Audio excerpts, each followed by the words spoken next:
কাহালুতে এই প্রথম রোদের তাপেতে মাটি গাছ শুকনো হয়ে যাচ্ছে।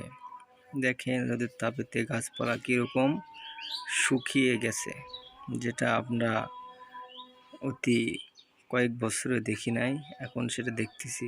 খুবই তীক্ষ্ণ ও রোদ চলছে।